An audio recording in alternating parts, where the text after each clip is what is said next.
निकाला मुझे, तो हम आपकी भी इंसेंट बजा देंगे।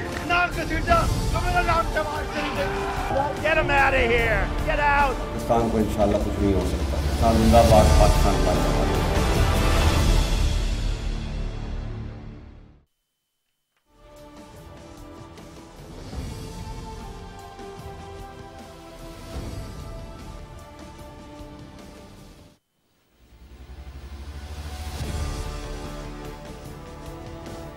जी अस्सलाम वालेकुम। प्रोग्राम में आज 2-3 टॉपिक्स के हवाले से 2-3 अहम पॉलिटिकल डेवलपमेंट्स हैं जिनके हवाले से जानने की कोशिश करेंगे कि आइंदा का सियासी मंजरनामा क्या बन सकता है। एक तो पाकिस्तान तहरीक इंसाफ का लॉन्ग मार्च, क्या ये लॉन्ग मार्च हो पाएगा, कब होगा, पाकिस्तान तहरीक इंसाफ के लिए बेचैनी की और इतनी उलझन की वजह क्या है, क्या मुल्क के हालात ऐसे हैं कि लॉन्ग मार्च करने की ज़रूरत पड़े, क्या मईशत की हालत वाकई इतनी ख़राब है, क्या सियासी हालात वाकई इतने ख़राब हैं कि पाकिस्तान तहरीक इंसाफ को नई हुकूमत के 6 महीने के अंदर ही लॉन्ग मार्च करने की नौबत पड़ गई है, या इस बेचैनी की, इस उलझन की, इस परेशानी की पाकिस्तान तहरीक इंसाफ की तरफ से वजह कुछ और है। लेकिन सवाल ये भी पैदा होता है कि पाकिस्तान तहरीक इंसाफ पहले लॉन्ग मार्च करेगी या पहले पार्लियामान में वापस आएगी, क्योंकि इससे पहले सुप्रीम कोर्ट में ख़ास तौर पे चीफ जस्टिस ऑफ पाकिस्तान भी बार बार कई दफ़ा बारहा पाकिस्तान तहरीक इंसाफ को पार्लियामान में वापसी का कह चुके हैं, उनके लिए इशारे दे चुके हैं, उनके लिए रास्ते खोलने के भी इशारे दे चुके हैं। और आज इस्लामाबाद हाई कोर्ट ने भी, जहां पर पाकिस्तान तहरीक इंसाफ के अपने मुस्ताफ़ी MNAs की एक पिटीशन पड़ी हुई है जो ये कहने के लिए इस्लामाबाद हाई कोर्ट गए कि हमारे इस्तीफ़े मंजूर ना किए जाएं, तो जस्टिस अतर मिनल्ला साहब ने भी आज पाकिस्तान तहरीक इंसाफ को पार्लियामान में वापसी के लिए कहा है, जिसपे इन मुस्ताफ़ी अरकान के जो वकील हैं बैरिस्टर अली ज़फ़र, उन्होंने अदालत के सामने ये इस्तदा रखी कि इस्तीफ़े मंजूरी का अमल रोक दिया जाए तो पाकिस्तान तहरीक इंसाफ के सारे लोग पार्लियामान में इकट्ठे वापस चले जाएंगे। जस्टिस अतर मिनल्ला ने यह भी कहा कि कोई रुकने असेंबली जब वो पार्लियामेंटेरियन हो और पार्लियामेंट के अंदर मौजूद ना हो, वहाँ पे कार्रवाई का हिस्सा ना बने, पार्लियामान का बायकॉट करे, तो ये पार्लियामान की तौहीन के ज़ुमरे में आता है। अब सवाल ये पैदा होता है कि पाकिस्तान तहरीक इंसाफ पहले लॉन्ग मार्च करेगी या पहले पार्लियामान में वापस आएगी। अगर पहले पार्लियामेंट में वापस आ जाते हैं तो फिर लॉन्ग मार्च करने की नौबत क्या है, फिर लॉन्ग मार्च करने की ज़रूरत क्या है, फिर तो आप जिन मसाइल पे लॉन्ग मार्च करना चाह रहे हैं या एहतजाज करना चाह रहे हैं उस पर तो आप पार्लियामान के अंदर रह के भी एहतजाज कर सकते हैं, वहाँ पर भी आवाम की नुमाइंदगी कर सकते हैं। तो सूरत हाल बनेगी क्या पाकिस्तान तहरीक इंसाफ पार्लियामान के अंदर भी रहेगी और पार्लियामान से बाहर बैठ के लॉन्ग मार्च करके इसी पार्लियामान को ख़त्म करने का मुतालबा भी करेगी? ये बड़ी एक अजीबोगरीब सी गड़बड़ वाली सिचुएशन है, बहुत कंफ्यूजिंग सिचुएशन है। सो इस हवाले से जानने की कोशिश करेंगे कि पाकिस्तान तहरीक इंसाफ के जहन में, इमरान खान के जहन में आखिर चल क्या रहा है। दूसरी तरफ 621F आज एक बार फिर सुप्रीम कोर्ट ने कहा कि ये काला कानून है और किसी को भी ताहयात नाअहल नहीं करार दिया जा सकता। सवाल ये पैदा होता है कि अगर वाकई सुप्रीम कोर्ट की तरफ से फैसला आ जाता है 621F के काला कानून होने के हक में, तो फिर ये इसका जो इतलाक होगा वो रेट्रोस्पेक्ट में होगा या एग्जिस्टिंग सर्कमस्टांसिस से होगा। रेट्रोस्पेक्ट में अगर होगा तो इसका इतलाक नवाज शरीफ और जहांगीर तरीन की नाअहली पे क्या पड़ेगा, और क्या अगर सुप्रीम कोर्ट की तरफ से ये फैसला आ जाता है तो इससे इमरान खान की नाअहली से बचाव का रास्ता भी निकल सकता है, जबकि हुकूमत इमरान खान को आइदर नाअहल करवाने या उनको गिरफ्तार करवाने, किसी भी सूरत उनको सियासत के मैदान से बाहर करने पे जुटी हुई है और तुली हुई है। यही वजह है कि साइफर तहकीकात जो ऑडियो लीक्स सामने आई बिटवीन इमरान खान एंड आज़म खान, उसके लिए FIA ने कार्रवाई का बाकायदा आगाज़ कर दिया है और हुकूमत के अंदर ख़ास तौर पे मरियम नवाज़ की तरफ से दबाव बढ़ता चला जा रहा है कि इमरान खान को फौरी गिरफ्तार किया जाए, उनको सज़ा दी जाए। अब मरियम नवाज़ चूँकि अपने वालिद साहब के पास लंदन पहुँच चुकी हैं, तो वहाँ पे दोनों बाप बेटी के दरमियान क्या खिचड़ी पकती है और आइंदा के लिए क्या सियासी डिसीजंस होते हैं, ये भी बड़ा इंपॉर्टेंट है। सो इन सब चीज़ों के हवाले से आज बात करेंगे, सवाल जवाब करेंगे, जानने की कोशिश करेंगे कि आगे का जो पॉलिटिकल पर्सपेक्टिव है वो क्या बन सकता है। और इसके लिए मेरे पास बड़ी ज़बरदस्त शख्सियात आज मौजूद हैं। मुल्क के मशहूर व मारूफ सीनियर सहाफ़ी और तज्ज़ियाकार मेरे साथ मौजूद हैं। सबसे पहले मोहसिन बेग साहब सीनियर सहाफ़ी हैं, सीनियर तज्ज़ियाकार हैं, वो मेरे साथ मौजूद हैं। मंसूर अली ख़ान साहब सीनियर सहाफ़ी हैं, तज्ज़ियाकार हैं, एंकर पर्सन हैं, समा TV पे अपना प्रोग्राम करते हैं। अवैस तौहीद साहब सीनियर सहाफ़ी हैं, तज्ज़ियाकार हैं, वो भी मुझे ज्वाइन कर रहे हैं। मोहसिन बेग साहब, आपसे आपसे मैं आगाज़ करूंगी सवाल का। इमरान खान साहब के लिए ऐसी क्या परेशानी है, ऐसी क्या उलझन है, ऐसा क्या दबाव है कि वो लॉन्ग मार्च करना चाहते हैं, फ़ौरन करना चाहते हैं? आपके नज़दीक क्या ज़रूरत है इस वक्त लॉन्ग मार्च के लिए, या खान साहब के लिए कौन सी ऐसी परेशानी है कि वो इमीडिएटली लॉन्ग मार्च पे एक दफ़ा फिर तुल गए? बहुत शुक्रिया गरीदा। बेसिकली आपके सवाल के जवाब तो यही है, परेशानियां तो खान साहब के लिए बहुत सी हैं और उनके हैंडलर के लिए भी बहुत सी परेशानियां हैं। मसला अच्छा, ये अभी भी हैंडलर्स हैं कोई इमरान खान साहब के? एक आध हैं, वो लगे हुए हैं उनके लिए। वो समझते हैं कि ये क्रूशियल मंथ है, नवंबर में जो पोस्टिंग्स हैं वो किस तरीके से मैनिपुलेट की जाएं या खुद आके की जाए या उनको डिस्टर्ब किया जाए। वो अपनी तकरीर में ये इसका बारहा जिक्र कर चुके हैं खान साहब। मसला ये आ रहा है जी कि कोई प्लान नहीं है। ये समझ रहे थे कि मैं दबाव में लाके लोगों को मजमू में नाम लेके क्रिटिसाइज अदारों को करके रियासत को डरा सकता हूँ और अपनी मनमानी और अपनी ख्वाहिश के मुताबिक जो भी फैसले हों वो ले सकता हूँ, जो कि नहीं हुआ और ना कभी होगा। कुछ अर्से तक आपकी जो है वो प्रेशर पे लोग शायद अमल करते हो, लेकिन यूजुअली ऐसा रियासती अदारे करते नहीं है। तो अभी जो आपको समझ नहीं आ रही कि ये पार्लियामेंट में जाना चाह रहे हैं, सुप्रीम कोर्ट की में इनकी पिटीशन का मौक़िफ़ डिफरेंट है, हाई कोर्ट इस्लामाबाद में मौक़िफ़ डिफरेंट है, इवन कोर्ट्स को भी समझ नहीं आ रही ये चाहते क्या है।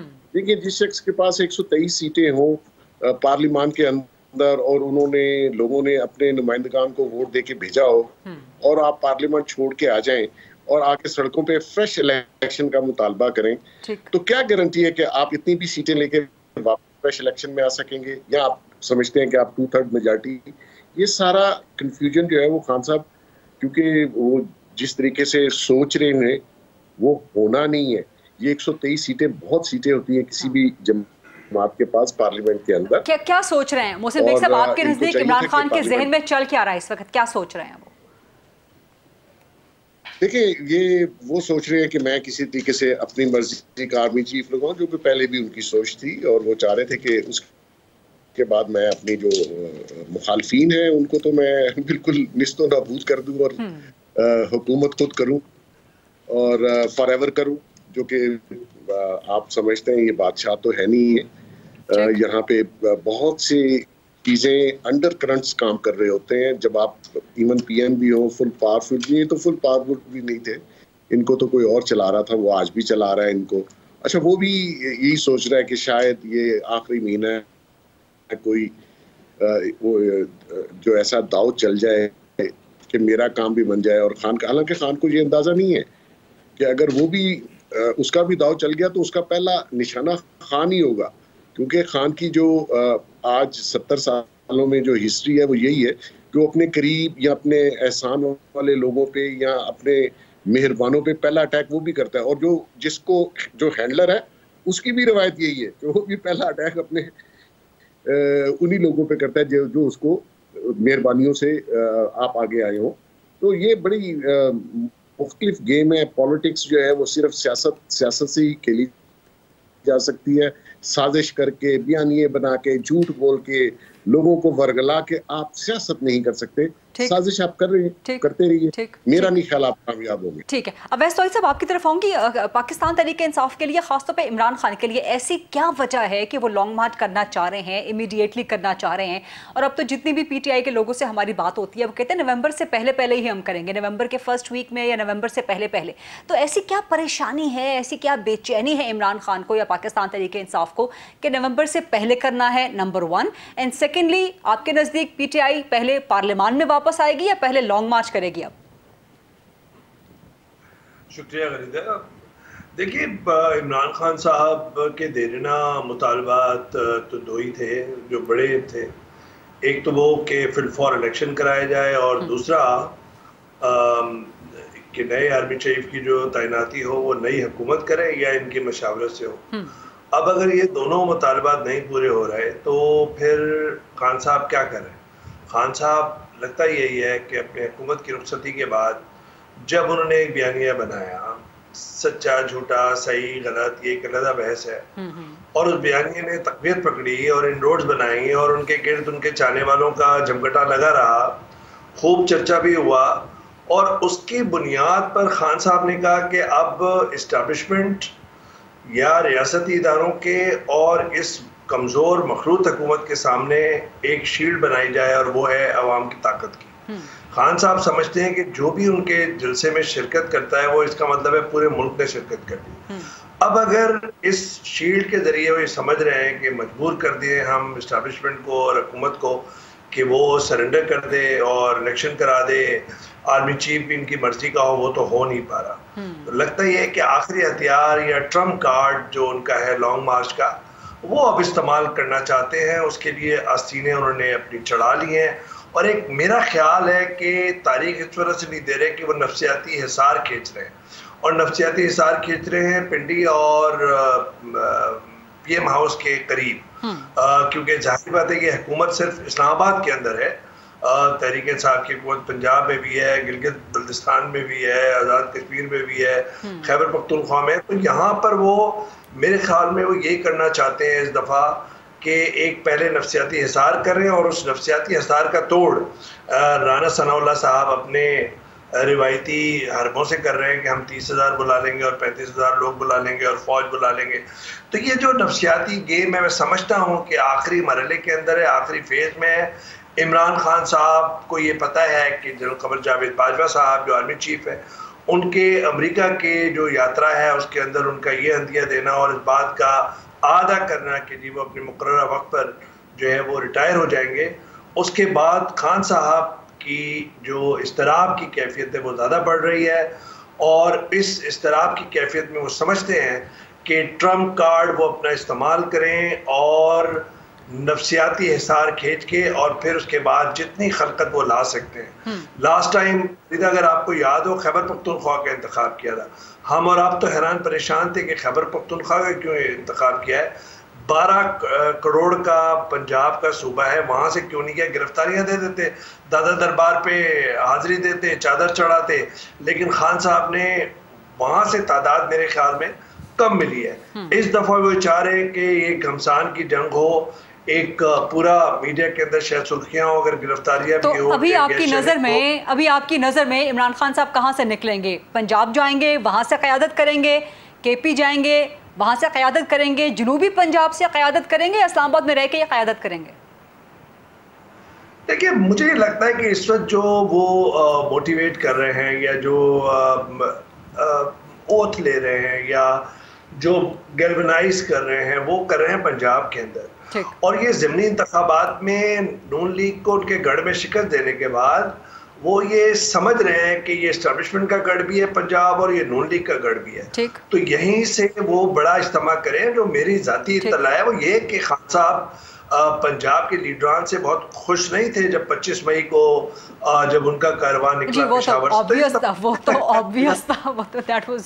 मुझे लगता है गरीदा कि पंजाब से वो ये पूरा जो एक चढ़ाई का आप कह लें या सियासी एक जलवार कह लें, उसका आगाज करना चाहते हैं और यहीं से गैल्वेनाइज करना चाहते हैं पूरे मामले को। लेकिन मुझे ये लगता है कि आखिरी हरबे के लिए अक्टूबर का आखिरी हफ्ता, नवंबर के जाड़े की जबरदस्त सर्दी से पहले मुझे लगता है कि इस्लामाबाद के अंदर हम बहुत हलचल देख सकते हैं। अच्छा, very interesting point. Mansoor Ali Khan साहब, आपकी तरफ आऊंगी, आप तफसील से अपना तज्जिया बताइएगा कि इमरान खान के इस्तराब की कैफियत बढ़ रही है, ये कह रहे हैं अवैस तौहीद साहब। बावजूद इसके कि आर्मी चीफ ने अमेरिका में रह के कह दिया, वहाँ दौरे के दौरान क्योंकि चमगोइयाँ हो रही थी कि शायद अमेरिका से एक्सटेंशन की खबरें जो हैं उस पर कुछ मोहर तस्दीक, लेकिन वहाँ से जब आर्मी चीफ ने कह दिया कि मैं मुद्दत पे रिटायर हो जाऊँगा, तो फिर इमरान खान का इस्तराब आपको भी बढ़ता हुआ नज़र आ रहा है या कम होना चाहिए था? और क्या आपको लगता है कि आर्मी चीफ के इनकार के बावजूद हुकूमत उनको एक्सटेंशन ऑफर करेगी और यही खदशा इमरान खान साहब को भी है? मंसूर खान साहब, देखिए, मेरे ख्याल में इस सारी चीज़ों की ना 5 वजूहात हैं जो मैंने कम से कम ड्रॉ की हैं, और ये मेरी कंक्लूजन्स हैं, खबर नहीं है। ये मैं पहले इस पे एक डिस्क्लेमर मैं पहले जारी कर दूं। देखिए, इमरान खान साहब ने इस बात को कोशिश की कि इस मामले को, इस प्रोसेस को जो है वो किसी तरह जो है वो स्कैंडलाइज किया जाए और कामरान खान साहब के इंटरव्यू के अंदर बैठ के वो जो उन्होंने एक प्रपोजल दी थी कि जी इसको डिफर कर दिया जाए, आगे कर दिया जाए। इमरान खान साहब इज अ पॉलिटिशियन जो ये समझते हैं कि मुझे आइन और कानून की किताब के जरिए चलने की जरूरत नहीं है, मेरी एक अपनी आइन और कानून की किताब है, उसको कानून इमरानिया का नाम दे दीजिए और उसमें जो लिखा है ना बस उसके मुताबिक मुल्क चले, जरूरत नहीं है आइन और कानून की किसी शिक को पढ़ने की, मैं जो कह रहा हूं बस उस तरह करें। तो उन्होंने एक ऐसा मजाहिया किस्म का एक प्रपोजल दिया जो समझ नहीं आ रहा था कि भाई ये किस तरह हो सकता है, ये पॉसिबल नहीं है। लेकिन मेरी नजर में 5 वजूहात हैं जो इमरान खान साहब अब आज के लिए जो कर रहे हैं, और ये जो कॉल दे दूंगा, कॉल देने लगा हूं, कॉल के लिए तैयार हो जाए, उसकी क्या वजह है। सबसे पहली बात तो टाइम। देखिए सियासत के अंदर सबसे इंपॉर्टेंट होती है timing. When do you take the decision, are you taking the decision at the right time और at the wrong time. Imran Khan साहब को ये फील हो रहा है कि जब से उनकी हुकूमत गई है, और खासतौर पर ये जो अमरीकी मुबैना साजिश की जो बातें हैं उसकी वजह से, टाइम की वजह से, this thing is eroding from the minds. लोगों के सामने ऑडियोज आ चुकी है, लोगों के अंदर जो है वो अब इस बारे में सवाल उठना शुरू हो गए कि खान साहब आप तो अमेरिका के हवाले से खेलना चाह रहे थे, आपने साइफर के ऊपर खेलना था। टाइम जो है वो इमरान खान साहब के खिलाफ जा रहा है और उनको पता है कि जितना लेट होगा मेरे हाथ में जो चीज आई हुई है निकल जाएगी मेरे हाथ से। दूसरा पॉइंट, इकोनॉमी के हवाले से उनको पता है कि इस वक्त अभी तक लोग जो है महंगाई की वजह से परेशान है, लोगों ने काफी इस हुकूमत को लान तान किया है, इसहाक डार की वापसी हो गई है, डॉलर जो है वो तकरीबन 13 से 15 रुपए नीचे आ चुका है, और आगे चल के ये भी चंद कई माशी तज्जियाकार कह रहे हैं कि इशारे शायद अब बेहतर होना शुरू हो जाए आज से 2, 3, 4 महीने के अंदर। तो इमरान खान साहब के पास जो यहां से स्ट्रेंथ आ रही थी वो भी हाथ से चली जाएगी अगर ऐसा हो गया तो। तीसरी बात, आर्मी चीफ की तैनाती 29 नवंबर तक अगर कुछ ऐसा ना किया, अगर एक नया आर्मी चीफ की सिलेक्शन के अंदर अपना रोल अदा ना किया और कोई ऐसा शख्स आ गया जो इमरान खान साहब को खटकता है, और हम मेरे ख्याल में अब तो पूरे पाकिस्तान के सामने जो है ना वो ये पता लग ही गया है कि इमरान खान साहब को कौन खटकता है, तो इमरान खान साहब के लिए बहुत बड़ी प्रॉब्लम हो जाएगी, क्योंकि उन्होंने पिछले 11 साल से जो पॉलिटिक्स की है वो इस इदारे के बलबूते के ऊपर की है, हम चाहे माने या ना माने, लेकिन हकीकत यही है। चौथी बात, सिर्फ इस इदारे के अंदर तब्दीली नहीं आ रही, एक बहुत बड़ी तब्दीली एक दूसरे इदारे में अगले साल भी आने वाली है, और एक उस वहां पे जो जिस इदारे की ये जो 29 नवंबर की बात हो रही है उसके अंदर एक रिटायरमेंट भी अगले साल आने वाली है। तो अगले साल के अंदर बहुत सी तब्दीलियां आ रही है, एक और इदारे के अंदर भी उनके सरबराह भी तब्दील होने वाले हैं, और यहां पे भी तब्दीली होगी। अगर इन 2 बड़े इदारों में ऐसे सरबराह आ गए जो इमरान खान साहब की सोच के करीब नहीं है, तो फिर आप खुद ही अंदाजा लगा लीजिए कितनी बड़ी परेशानी। और 5वीं वजह मैं ये समझता हूं कि पाकिस्तान तहरीक इंसाफ के अपने कैडर के अंदर भी जो है एक डिसलॉयल्टी का फैक्टर है। ये वो सारे सियासतदान हैं जिन्होंने सारी जिंदगी प्रो एस्टैब्लिशमेंट पॉलिटिक्स की है। इमरान खान साहब उनसे वो करवाने की कोशिश कर रहे हैं जो उन्होंने आज तक जिंदगी में कभी नहीं किया, और यही प्रॉब्लम नून लीग के साथ भी रही है। तो इमरान खान साहब को भी इस बात का पता है कि अगर अभी मैंने कुछ ना किया तो मेरी पार्टी के अंदर जो है ना वो बगावतें शुरू हो सकती हैं, और मेरी इतलात के मुताबिक इसका ऑलरेडी आगाज जो है वो काफी हद तक केपी और साउथ पंजाब से हो चुका है। अच्छा, साउथ पंजाब से हो चुका है? जी, मेरी इतलात के मुताबिक हो चुका है, वहां पे हलचल स्टार्ट हो गई है, मेल मुलाकातों का सिलसिला शुरू हो चुका है। अच्छा, ये आपने 5 बड़े इंटरेस्टिंग पॉइंट्स बताए हैं मंसूर अली खान साहब। इसी को सामने रखते हुए हमने पिछले 6 महीनों में कम से कम ये देखा है, बावजूद इसके कि जब गवर्नमेंट गई उस वक्त भी मेरी पाकिस्तान तहरीक इंसाफ के लोगों से बात होती थी, दे वर सो अफ्रेड, दे वर सो स्केयर्ड, उनको नहीं पता था कि हमारा मुस्तकबिल क्या है, क्योंकि वो अपनी पॉपुलैरिटी के, गवर्नमेंट अपनी पॉपुलैरिटी के बिल्कुल लोएस्ट पॉइंट पे थी, डेड पॉइंट पे थी वो। लेकिन उसके बाद इमरान खान ने जो बयानिया बनाया तो 2 हफ्तों के अंदर अंदर वही सब लोग जो कि बिल्कुल चिकन बने हुए थे वो एकदम से शेर बन के सामने आ गए। तो इन 6 महीनों के अंदर इमरान खान की पार्टी अगर नहीं टूट सकी तो आपको क्या लगता है कि अगले 3 से 4 महीनों में हालात वाकई इतने ख़राब हो सकते हैं कि इमरान खान की जमात के अंदर टूट फूट इतनी शदीद हो सके कि वो अब शराजा बिखरने से रोक सके? मंसूर खान साहब, देखिए, टूट फूट जो होती है ना उसका मतलब ये नहीं होता कि पार्टी के बीच में जो है एक आप छुरी मारेंगे और 50% इधर और 50% उधर चले जाएंगे। टूट फूट जो है वो 10% की भी हो सकती है, 20% की भी हो सकती है। पंजाब असेंबली के अंदर जिन लोगों ने इमरान खान साहब को वोट देने से इनकार किया वो भी तो एक टूट फूट ही थी ना। वो जो 25 लोग जिन्होंने नहीं दिया वोट इमरान खान साहब को और हमजा शहबाज को दिया, वो भी तो एक टूट फूट ही थी। तो टूट फूट किसी भी परसेंटेज की हो सकती है, लेकिन क्या नहीं होगी? नहीं, मैं नहीं समझता, मेरे ख्याल में होगी, और डिपेंड करता है कि उसकी परसेंटेज क्या बरकरार रहती है। ये हकीकत है। देखिए, मिसाल के तौर पे पिछले दिनों जब इमरान खान साहब जलसों के अंदर जो है वो एस्टैब्लिशमेंट के बारे में जब बयानबाजी कर रहे थे और आप शाह महमूद कुरैशी से पूछते थे शाह साहब ये क्या कहा है इमरान खान साहब ने, तो वो कहते थे मैंने तो अब तक देखा ही नहीं कि उन्होंने क्या कहा, मुझे तो पता ही नहीं उन्होंने क्या कहा।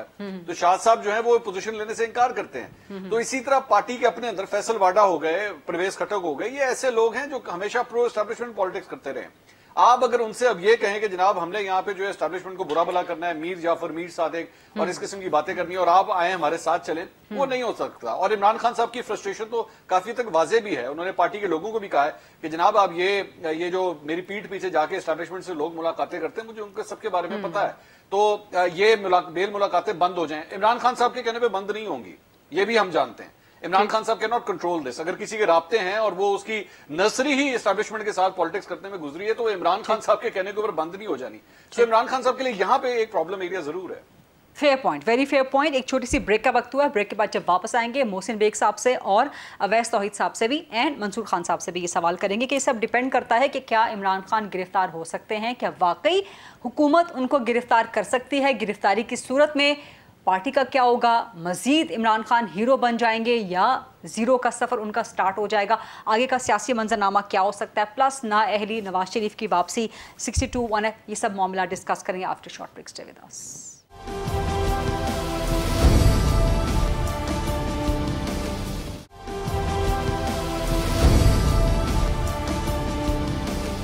जी welcome back after the break. Mohsin Baig साहब, आप क्या समझते हैं कि हुकूमत इमरान खान को गिरफ्तार करने में कामयाब हो सकती है? खासतौर पर ये ऑडियो लीक्स, साइफर की तहकीकात का मामला, इस पे मरियम नवाज की तरफ से बहुत दबाव है कि जी इमरान, और फिर नून लीग के अंदर एक ग्रुप है जो कि डेफिनेटली मरियम नवाज से करीबी है, नवाज शरीफ भी किसी हद तक यही चाहते हैं।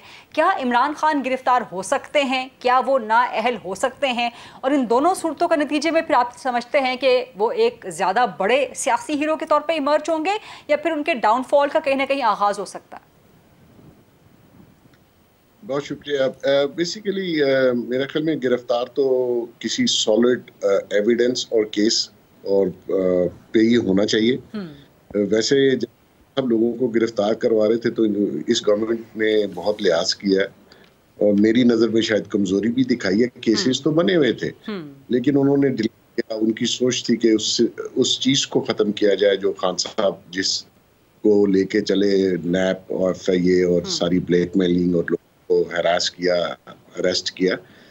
आपके सवाल के जवाब में अरेस्ट होंगे, ये डेफिनेटली होंगे। चीजें ऐसी हैं जिसके ऊपर इनको कोर्ट्स भी फेवर देना चाहे तो नहीं दे सकेंगी, क्योंकि जो साइफर का इशू है उस पे PM हाउस के बहुत इम्पोर्टेंट लोग जो हैं अंडर इन्वेस्टिगेशन है और वो मेरा ख्याल कंक्लूड होगा थोड़े दिनों में।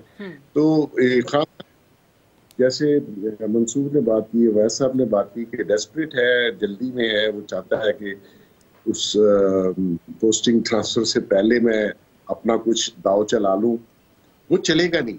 ये जो भी हमने अभी एनालिसिस मैंने सुने और बातें हुई हैं, बेसिकली वो फैक्ट्स इसलिए हैं कि इनकी आने वाले दिनों की जो पॉलिटिक्स है वो बगैर एस्टेब्लिशमेंट के खान साहब जो इतनी पुकार कर रहे हैं जलसों में और बार बार कह रहे हैं चौकीदार चौकीदार कि मेरी मदद करो, वो नहीं होना। आप इस तरीके से इंस्टीट्यूशंस और रियासती अदारों को नहीं पुकारते और नहीं कताड़ते और नहीं ऐसे नाम देते। तो ये सारी डेस्परेशन जो आपको आ रही है, ये नवंबर के महीने, ये अगर लॉन्ग मार्च ले भी आए, फर्ज करें आके इस्लामाबाद बैठ, क्या होगा? ये क्या कर लेंगे? पार्लियामेंट पे कब्जा कर लेगा, प्रेसिडेंट हाउस पे कब नहीं कर सकेगा। और इसके बाद, इस लॉन्ग मार्च के बाद ही हैज नो प्लान। और जितने लोग अभी मंसूर कह रहे थे डिफेक्शन है, they are ready, they are already in talking terms. वो समझते हैं ये जो पार्लियामेंट में वापस जाने का कौन कह रहा है। और ये जो सियासतदान है, ये पहले भी सियासतदान वो डिफेक्शन आप भी एडमिट कर रहे हैं, आप भी मंसूर साहब से एग्री कर रहे हैं, डिफेक्शंस आप भी एडमिट कर रहे हैं कि हो सकती हैं, लेकिन वो डिफेक्शंस का ट्रिगर पॉइंट क्या हो सकता है? देखिए इस वक्त मेरे काफी दोस्त हैं, मतलब मेरी ज्यादा दोस्ती तो इन्हीं से है, पॉलिटिशियन से ही है। मैं आपको बता रहा हूँ, दे आर जस्ट वेटिंग कि ये जो फैसला है, क्योंकि इसका जो हैंडलर है इमरान खान का, वो यकीन दिला रहा है कि मैं हूं आने वाले दिनों में, हालांकि वो नहीं है। और उसी की बेस के ऊपर जो लोग इसके साथ अभी तक खड़े हैं, उसी बेस पे खड़े हुए, झूठ के बेस पे। तो ये फैसला हो जाएगा, ये 20-25 तारीख को फैसला हो जाएगा इसी माह कि किसने आना है। तो उसके बाद आप, मेरे ख्याल में ये इमरान खान आपको इनविजिबल होता हुआ नजर आएगा, क्योंकि ये सियासत आप इस तरीके से इस मुल्क में नहीं कर सकते। आपकी हर शख्स को आपको डराना है, भाई आपको भी तो डराने वाला कोई है ना, तो जरा वक्त का इंतजार कर ले। मेरे इसकी कोई भी ख्वाहिश पूरी नहीं होनी, और ये डेस्परेट बेशक आ जाए 1 लाख लोगों को लेके इस्लामाबाद में आ जाए, क्या कर लेगा? मैं तो लोगों को कहता आप इसके ब्लफ को कैश करें, आने दें इनको। क्या करेंगे आप हुकूमत पे कब्जा या पीएम हाउस पे या टीवी स्टेशन पे क्या करेंगे? कुछ नहीं कर सकते, और इसको भी पता है मैं कुछ नहीं कर सकता। और जो सियासतदान है जो रियल टाइम अबाव इदाद से सियासत करते आ रहे हैं, उनको पता है कि इस तरीके से हम विन ओवर नहीं कर सकते, और कोई नहीं कर सकता। ठीक। और रियासत जो है वो अगर अपनी आय है तो आप यहाँ 10 लाख बंदे ले फिर भी कुछ नहीं होगा, और होना क्या है? कुछ नहीं, कुछ भी नहीं होना। अवैस तौहीद साहब, आप इससे एग्री करेंगे? क्योंकि पाकिस्तान तहरीक इंसाफ के अपने अंदर भी डिवाइड है, लॉन्ग मार्च के हवाले से आज तक मौजूद है। एक धड़ा कहता है जी आप फौरन लॉन्ग मार्च पे जाएं, एक धड़ा कहता है कि नहीं, लॉन्ग मार्च के लिए हालात अभी साजगार नहीं है। तो इस डिवाइड को सामने रखते हुए आप क्या समझते हैं अवैस तौहीद साहब कि क्या इमरान खान के लिए डू और डाई मूवमेंट आ गया है, नाउ और नेवर मूवमेंट आ गया है? क्योंकि इससे पहले भी हमने देखा मई का लॉन्ग मार्च भी वो कहते बस ये मेरे लिए आखिरी एक मौका है, अभी वो कह रहे हैं कि जी आखिरी जिहाद है, हम सब ने निकलना है। बिलफर्ज अगर लोग नहीं निकलते फिर इमरान खान क्या करेंगे? फिर उनके पास आखिरी पत्ता या आखिरी ऑप्शन क्या हो सकता है? देखिए, मुश्किल मरहला तो है गरीदा, और कुछ हफ्ते पहले कोई मेरे जानने वाले खान साहब के साथ थे, और उस गैदरिंग में ये बात हो रही थी कि आप लॉन्ग मार्च कब करना चाह रहे हैं। उसने कहा वो तो डेड एंड पे पहुंच जाएंगे, और ये ट्रम्प कार्ड जो है बहुत देखभाल के इस्तेमाल करूंगा। तो कहने का मकसद ये है, उन्हें भी पता है, वो इस तरह तो नहीं है कि वो बगैर उसके आ जाएंगे, लेकिन जितनी भी तादाद होगी वो मेरा ख्याल है कि एक सीन क्रिएट करने के लिए होगी, उससे डिजायर्ड रिजल्ट्स। लेकिन अवैस तौहीद साहब, पहले भी हमने देखा था, लास्ट मई के लॉन्ग मार्च में भी खान साहब कह रहे थे 20 लाख लोग लेके निकलूंगा, लेकिन मुश्किल से 20,000 भी पंजाब से तो कोई निकला नहीं था, ना केपी से कोई निकला था। जी, ये पहले बात हुई है गरीदा, आप सही कह रही हैं, चर्चा इस पे हुआ है, लेकिन देखिए कहने का मकसद ये है कि कौन सा ऐसा, हमने भी 80s से देखे हैं लॉन्ग मार्चेज और इज्तिमात, उसमें कोई 20 लाख का तो मजमा मैंने तो कहीं नहीं देखा। लेकिन कहने का मकसद ये है कि देखिए सीन क्रिएट करना है ना, एक पूरा इवेंट बनाना है। धरने में भी कितने लोग थे, धरने के अंदर एस्टैब्लिशमेंट साथ थी, उस जमाने के अंदर उनकी फिजा साजगार थी। इस दफा मुश्किलात ये है कि मैं और आप जो बात कर रहे हैं हम इस वजह से कर रहे हैं कि फिजा साजगार नहीं है। तो ये खान साहब को भी पता है कि चैनल्स ऑफ कम्युनिकेशन जो है या तो वो बिल्कुल ही डोरमेंट है, इनएक्टिव है एस्टैब्लिशमेंट के साथ, या फिर कहीं ना कहीं खत्म हो गए हैं। और मुझे लगता है कि जो बात अभी हो रही थी, मोहसिन बेग साहब कह रहे थे और मंसूर साहब भी बात कर रहे थे, कि मुझे लगता है कि एक इमरान खान साहब के कैंप में एक फील रही है उनकी हुकूमत की रुखसती के से पहले से, वो ये कि उनके इस्टेब्लिशमेंट के साथ जो तनाव है या इख्तलाफात है उसका बाइस इनफरादी शख्सियात है, ना कि इंस्टीट्यूशन। और इस पे वो अपना एज दे से belief is always stronger than the truth, तो वो इसको बयानियां बनाते रहे, लेकिन इसके अंदर उन्होंने जानाना अंदाज इख्तियार किया, सोशल मीडिया पे कैंपेन रन की, चाहे तहरीक इंसाफ ने उसके साथ लाताल्लुकी का इजहार किया, चाहे वो लजबेला का जो शहीद हुए हेलीकॉप्टर क्रैश में, उसके बाद किस तरह का अफसोसनाक मामला हुआ, फिर शहबाज गिल साहब का इंटरव्यू तवातर के साथ, फिर अभी टेक्सला के अंदर जिस तरह बात कर रहे थे खान साहब। तो कहने का मकसद ये है कि अब मुझे लगता है कि जो सपोर्ट बेस थी कहीं ना कहीं इरोड हुई है एस्टैब्लिशमेंट में, और वो समझते हैं कि ये खान साहब का जो जाराना अंदाज है वो न सिर्फ पाकिस्तान को डिफेम करने का है या इंस्टीट्यूशन को डिस्ट्रीब्यूट करने का है, कि सियासी बयानिए के अंदर वो न सिर्फ शख्सियात को कर रहे हैं बल्कि इदारे को भी कह रहे हैं कि चौकीदार है। लेकिन इस सब के बावजूद तो अभी तक सिस्टम में कहीं ना कहीं सपोर्ट इमरान खान के लिए बाकी है, कहीं ना कहीं फॉरगिवनेस, कहीं ना कहीं एक नरम गोशा इमरान खान के लिए बाकी है। देखिए, वो इस वजह से है जो मेरी समझ में आता है, या मेरी जो दानिश में जो मुझे लगता है वो ये लगता है कि 2011 सितंबर से बहुत ज्यादा साझेदारी चल रही थी एस्टैब्लिशमेंट और खान साहब की। तो अब सही बात करते हैं ना, सीधी बात करते हैं, उसमें जो सपोर्ट बेस था वो कॉमन हो गया। इस पूरे 10-11 साल के अंदर। नौजवानों का कॉमन हो गया, सोशल मीडिया पे जो कैंपेन रन करते हैं वो कॉमन एक ग्राउंड हो गया। तो जब उन्होंने एक नैरेटिव बना दिया कि जरदारी एंड कंपनी चोर है, लुटेरे हैं, डाकू हैं, ये शरीफ बिरादरान सब कुछ हैं, और फिर हमने देखा कि तस्वीर आ रही हैं इंडस्ट्रियलिस्ट के साथ बैठे हुए हैं, कंधे ऑफर हो रहे हैं, एक पेज का मंत्रा है। खान साहब की तरफ से ये इशारे देना, ये जाराना अंदाज करना, ये इस्टेब्लिशमेंट के लिए परेशान कौन है, क्योंकि उस इस्टेब्लिशमेंट इस नैरेटिव के अंदर कहीं ना कहीं अंदरूनी खाना भी सपोर्ट हुई है, और वो समझते रहे कि नहीं, खान साहब तीसरी कुव्वत या एक चेक एंड बैलेंस के लिए एक ऐसी फोर्स होंगे।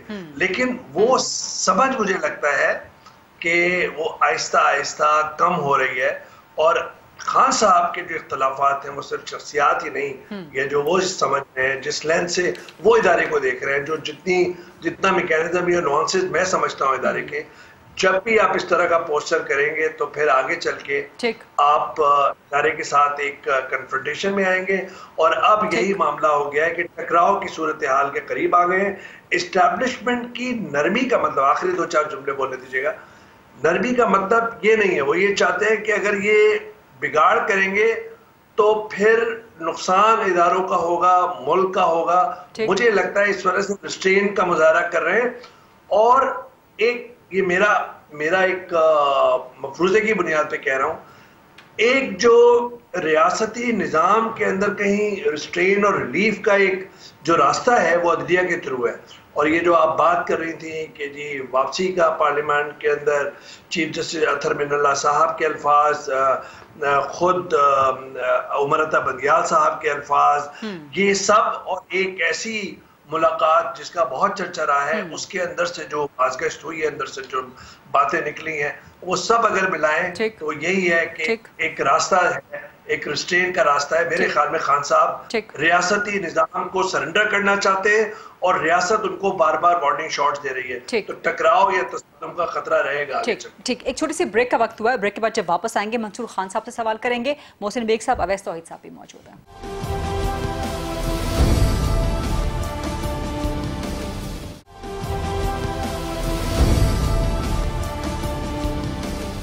जी welcome back after the break. Mansoor Khan साहब, आप क्या समझते हैं कि टकराव का लम्हा, टकराव की स्टेज आ चुकी है, खासतौर पर लॉन्ग मार्च? अब हुकूमत ने तो कह दिया है कि लॉन्ग मार्च पर हम इस्लामाबाद में फौज, रेंजर्स तैनात कर लेंगे। लास्ट टाइम मई के दौरान भी हम लोगों ने देखा कि फौज थी, तो इमरान खान साहब एक यू टर्न लेके जिन्ना एवेन्यू से वापस बन्नी काला की तरफ चले गए। एक तो इसको एड्रेस कर दीजिएगा कि क्या फौज की मौजूदगी में फौज के हवाले होगा कंट्रोल इस्लामाबाद का, तो खान साहब के लिए फिर एवेन्यूज, रास्ते कितने खुले रह जाते हैं? लेकिन उससे पहले आप पंजाब में बैठे हैं, पंजाब की सूरत हाल क्या है मंसूर खान साहब आपके नज़दीक, आपकी नज़र में? लोग निकलेंगे पंजाब से इस दफ़ा? क्योंकि लास्ट टाइम तो गवर्नमेंट नहीं थी पंजाब में, नून लीग की गवर्नमेंट थी, PTI की नहीं थी, अब तो गवर्नमेंट भी अपनी है, लोग निकलेंगे? गरीदा, मैं समझता हूँ कि लाहौर से लोग निकलेंगे, पंजाब से लोग बिल्कुल निकलेंगे। ऐसी बात नहीं है कि इमरान खान साहब लोग निकालने में नाकाम हो जाएंगे। मैं नहीं समझता। जाहिर बात है, हम जानते हैं कि लास्ट टाइम मई के अंदर जो है वो उस वक्त की पंजाब हुकूमत राना सनाउल्लाह साहब के जरिए जो है वो बड़े हाई हैंडेडनेस के साथ इस सारी चीज़ को डील किया गया था, और लोगों को गिरफ्तार किया गया, और जिस तरह तशद्दुद किया गया था, इस मरतबा वो एलिमेंट तो नहीं होगा। तो हाँ, लोग निकलेंगे। लेकिन हम एक बात बार बार हम मेरे ख्याल में जो गलती कर जाते हैं ज़्यादातर हम जैसे एंकर या तज्जियाकार, हम लोग उस 2014 के खाके को जो है इमरान खान साहब के 2022 के खाके के अंदर फिट करने की कोशिश करते हैं। बहुत सी चीज़ें तब्दील हो चुकी हैं। इमरान खान साहब को मैं नहीं समझता कि अब इमरान खान साहब वो 2014 वाले सियासतदान है। अब इमरान खान साहब पॉलिटिकली आप उनसे इख्तलाफ कर सकते हैं, लेकिन मैं ये समझता हूँ कि अब कम से कम उस हवाले से थोड़ी सी मैच्योरिटी आ गई है 2014 से लेकर 2022 के अंदर। अब वो अपने आप को उस पोजीशंस में नहीं ले जाना चाहेंगे जहां पे उनका टेस्ट हो, जहां पे उनको शो करना पड़े कि अच्छा अगर मैं यहां से फेल हो गया तो क्या होगा। सियासतदान के लिए सबसे खतरनाक बात यह होती है कि जब उससे आगे के प्लान का ना पता हो कि मैंने एक हफ्ते के बाद क्या करना है, मैंने 15 दिन के बाद क्या करना है, या मैंने महीने के बाद क्या करना है। मैं नहीं समझता, जिस तरह लास्ट टाइम हमने PTV के हमला देखा था या जिस तरह हमने पार्लियामेंट का घेराव देखा था, मैं नहीं समझता इमरान खान साहब इस मरतबा अपने लोगों को जो है वहां तक टेस्ट करेंगे। इमरान खान साहब एक शो करना चाहेंगे, बड़ा शो करना चाहेंगे। आप यहां तक अंदाजा कीजिए कि जब उनको हुकूमत से निकाला गया था, तहरीक अदम एतमाद मंजूर हुई थी, तब से लेकर अब तक भी उन्होंने जलसों के ऊपर जो है इन्हिसार किया है। एक लॉन्ग मार्च की उन्होंने कोशिश की है, लेकिन फिर भी जलसों पे इन्हिसार किया। धरने शरने में अपनी पार्टी को जो है वो टेस्ट करने की उन्होंने कोशिश नहीं की है। तो मैं नहीं समझता कि वहां तक जाएंगे। और दूसरी बात यह कि उनको भी पता है कि परवेज इलाही साहब पंजाब के अंदर हैं, और परवेज इलाही साहब तो आप कोशिश भी कर लें, अगर आप उनको कह भी देंगे भाईजान आपके पीछे 1 लाख आदमी खड़ा हुआ है, जरा एक एंटी एस्टैब्लिशमेंट नारा मार दे, तो उन्होंने कहना माई बाप ताड़ी बड़ी मेहरबानी, मैंने इत्थे ना लैके जाओ, मैं कर ही नहीं सकता, भावें जो मर्जी कर लो उसी। तो परवेज इलाही साहब के साथ भी ज्यादती होगी, और इमरान खान साहब को पता है कि मैंने इनका भी टेस्ट मैंने नहीं करना। सो मैं नहीं समझता कि इमरान खान साहब वहां तक जाएंगे। He will create a show, he will try to put pressure, लेकिन मैं नहीं समझता कि 2014 वाली सूरत हाल तक अब इस मरतबा अपने आप को टेस्ट करेंगे, क्योंकि बहुत से ऐसे फैक्टर्स जो उस वक्त उनकी सपोर्ट में थे इस मरतबा उनकी मुखालफत में खड़े हैं। बात आपकी बिल्कुल दुरुस्त है, और 2014 के साथ कोई मवाजना बनता भी नहीं है। पुलों के नीचे बहुत सा पानी बह चुका है। इमरान खान साहब गवर्नमेंट में आके अपने आप को एक्सपोज कर चुके हैं, बहुत सी चीज़ें और तब्दील हो चुकी हैं। लेकिन हम तो 2022 के तनाजुर में बात कर रहे हैं। पंजाब में थी कि आपकी हुकूमत है, खैबर पख्तूनख्वा में आपकी हुकूमत है, इन 2 प्रोविंसेस आप लोग लेके आ भी जाएं, इस्लामाबाद के बाहर आप बैठ भी जाएं, क्या इमरान खान अज खुद तसादुम की सिचुएशन क्रिएट करना चाहेंगे मंसूर खान साहब, या उनको सूट करेगी? क्योंकि अगर वो खामोशी से आके बैठ जाते हैं तो फिर तो महीना बैठे रहें, जैसे मोहसिन बेग साहब ने कहा, फिर तो नवंबर क्या दिसंबर तक बैठे रहें, अगले दिसंबर तक बैठे रहें, कोई फर्क नहीं पड़ना। तो खान साहब इस लॉन्ग मार्च के जरिए गेन करने की पोजीशन में आ सकते हैं मंसूर खान साहब? देखिए, मैं अभी तक ये बात समझता हूं कि 2014 के साथ एक चीज अगर हम वहां से अपनी हिस्ट्री से सीखें तो सिर्फ एक चीज का अलपत्ता डिफरेंस जरूर है कि मॉडल टाउन का सानिया हुआ था उस वक्त, और वो जो 14 अफराद का कत्ल था वो एक बड़ा सेंटिमेंटल वैल्यू थी इस चीज की। अभी वो चीज मुझे फिलहाल तो कहीं नजर नहीं आ रही, लेकिन खुदा न खास्ता मैं नहीं जानता, कई दफा ऐसे कुछ एलिमेंट्स होते हैं जो चीजों को ट्रिगर करने के लिए कोई ऐसी बातें कर सकते हैं। मुख्तलिफ रूमर्स फैले में लाहौर के अंदर भी और इस्लामाबाद के अंदर भी। मैं जो सियासी हलकों से मैं बातचीत करता हूँ वो मुख्तलिफ किस्म के रूमर्स हैं, रूमर्स की हद तक है, मैं ये कोई खबर नहीं दे रहा मैं, लेकिन उसके अंदर इन एलिमेंट्स की निशानदेही होती है कि कहीं ऐसे कुछ एलिमेंट्स ना हो जो कत्लो गारत की तरफ, जलाओ घिराव की तरफ। ये फवाद चौधरी साहब ने 2-3 दफा बड़े खतरनाक किस्म के बयान दिए हैं कि जी लोग इनको घरों में जाके इनको अंडे मारेंगे।